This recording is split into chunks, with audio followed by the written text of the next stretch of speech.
I'm Brian Goldfinger of Goldfinger Injury Lawyers. Is your insurance company forcing you to go back to work when your doctors say you can't? If this sounds familiar, look no further than my law firm. Visit goldfingerlaw.com and get us working for you. Hello and welcome to the Raptors Reaction Podcast. I'm your host, William Loom, speaking to you after the Toronto Raptors defeated the Phoenix Suns by a score of 107-98 on Friday night at the Talking Stick Resort Arena. I mean, that's a lot of different nouns for a basketball facility, but yeah, I mean, it wasn't the prettiest game, I'm not gonna lie, and I'm a little bit pissed that I had to stay up so late to watch this game, considering it was a guaranteed Raptors win from start to finish, and the Raptors kind of knew that, and they basically didn't even play coherent basketball for the first half, kind of just in an attempt to see what they can get away with. And you know, there's a lot of sloppy basketball, and the Suns, because they are the Suns and they are trash, and you know, they have been garbage ever since Steve Nash left. Yeah, they only could build a 4-point lead through the first half, and so the Raptors came out in the second half, turned on the defense, and bam, that was the game. Like, it was, you know, like, the Raptors obviously were the better team, and basically whenever they decided to show up, and for however many minutes they wanted to show up, that was going to be the game. Third quarter, the Raptors came out defensively much better, holding the Suns to only 19 points in the third quarter. And then the starters just really setting the tone. You know, a lot of sequences where Kyle or Kawhi or Pascal will get a stop, or Danny Green, and they would just run, go out the other way, and get easy buckets. I mean, they, you know, took the lead really quickly. You know, to be honest, the Suns actually did put up a bit of a fight against the Raptors starters. The Raptors starters today just weren't that sharp. I mean, you know, like, the stats all look good, but I don't know. I didn't think the Raptors starting unit was actually that sharp, but it was actually the bench unit, which, surprise, the bench actually came back. You know, hey, the bench mob. It hasn't, you know, shown up all season just yet because of injuries, and also because of adjustments to the second unit and everything like that. But bench mob came in. Bench mob did a job. Fred VanVleet, my God, he was a monster. I know the stat line only says 8 points, 6 assists, 2 steals, but VanVleet was great, really great in this game, in sort of picking up the energy, running the second unit. You know, just on a personal note, like, VanVleet, coming back from that toe injury, he had a lot of fans in town, which, by the way, if you didn't know, Fred VanVleet is like the hottest thing in Wichita. You know, dating back to his very memorable career with Wichita State. But yeah, man, he had a lot of fans from Wichita. I don't know American geography that well, but I guess Wichita is close enough to Phoenix, so a lot of fans came down. So there's a lot of cheering for VanVleet, and he put on a show, man.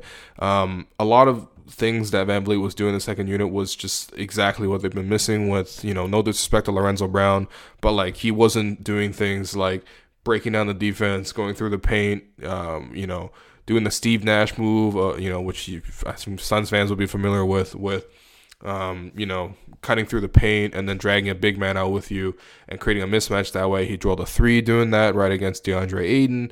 And, you know, he created opportunities for other people. He created mismatches for Serge to go attack, you know, drive and kick, feeding Norman Powell for 3, which Norman Powell has quietly been solid. I mean, he doesn't shoot the ball ever anymore, but, you know, when he has open looks now, he's actually somewhat reliable from deep.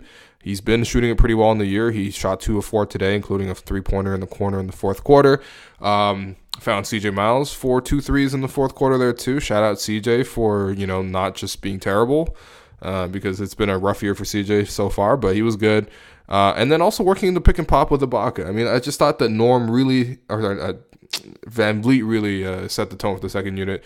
And also his ball pressure. Like, that's one thing you really miss, right? Like, one of the things Raptors really don't have too much of, especially with the starting lineup, is like the on-ball defense against a point guard. Kyle Lowry is good, but he's better as a help defender at this point. I mean, we've seen quicker point guards blow past him this year.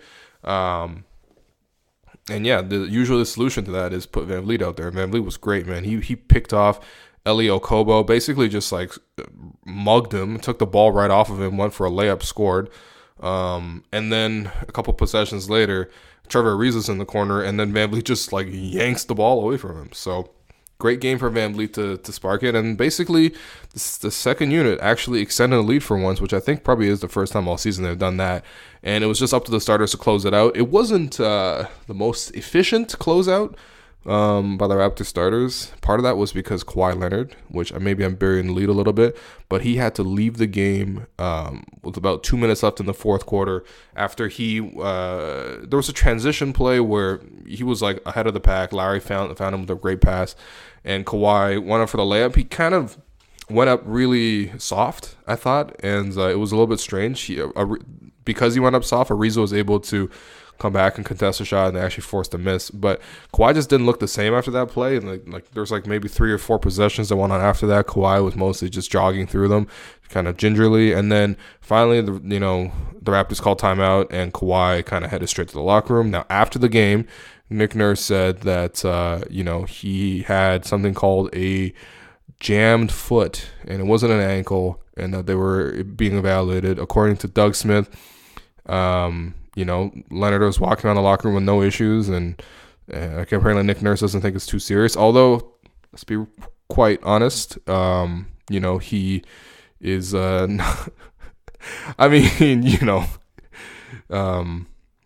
don't want to say Nick Nurse is not to be believed, but I mean, based on the weird debacle last weekend with Nick Nurse saying Kawhi's going to play the back-to-back, and then Kawhi deciding not to play the back-to-back, I'm not entirely sure if I can fully trust it, but even Kawhi spoke to the media, and he said it was nothing major, and so we'll see if he sits one or maybe both games of the back-to-back coming up against the Lakers on Friday and the Utah Jazz the Lakers on Sunday and the Jazz on Monday.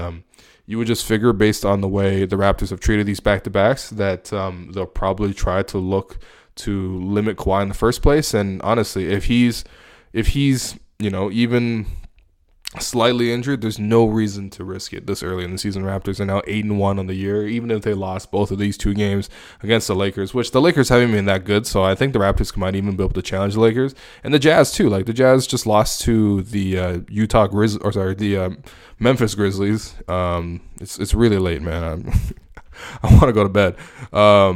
So like the Jazz are 4-4 on the year, so it's not like neither team is playing that great and that you necessarily need Kawhi to go out there and win. But they're probably not going to risk Kawhi, so expect some mixed games on that front. But for the most part, it was just routine victory. Danny Green got poked in the eye by Serge. He came out late in the game, didn't really do much. You saw him on the bench with a huge ice pack on his eye. To be honest, the most fun part of this game, aside from seeing VanVleet come back, that was really fun. But the most fun part was just how much the Raptors were picking on DeAndre Ayton, who had a great game, 17 points, 18 rebounds, number 1 overall pick. He looks great. I know everyone's like really excited about the guards in this draft and, whatever, but Doncic obviously has been exciting.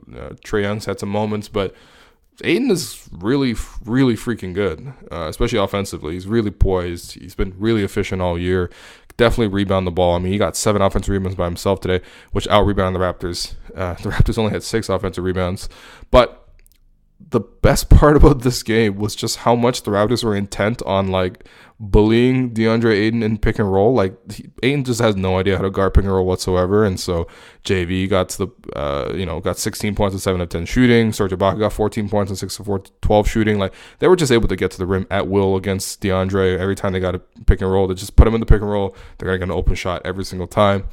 And then they took a step further by nutmegging this man 3 times. And if you're not a footy fan, which, shame on you, but, I mean, if you're not a footy fan, nutmegging is when you put the ball through the guy's legs. And, yeah, Ayton got nutmegged at least 3 times. So the broadcast was saying 4. I don't remember the first one, but definitely there was a play late in the first half where Pascal Siakam drives and he draws the help in Ayton, and he puts it between his legs, and JV flubs a layup. Although he got free throws because Isaiah Canaan came through and kind of fouled him a little bit, but realistically he should have finished that play. It's actually kind of funny. I think JV's flubbed like at least like 4 or 5 of Pascal's assists so far this year, so he kind of owes him a little bit. But that was number 1, and then Kyle Lowry came out in the third quarter on a standard pick and roll play to JV. Ayton kind of steps up too high with his legs wide open, and Kyle bounces the ball through his legs. into JV's hands for a little cool finish. And then they did that same play again in the fourth quarter. I mean, I can't believe they tried it that many times, but it kept working, man. It kept working. They were 3 for 3 or maybe even 4 for 4. So poor Aiden, he got on the highlights a little bit just for his defensive ineptitude. But seriously, he's a real solid player, man. 17 points, 18 rebounds. It's a good pick by the Suns. But anyway, in terms of your 3 stars from this mostly not notable game, because I have nothing else to say about this game.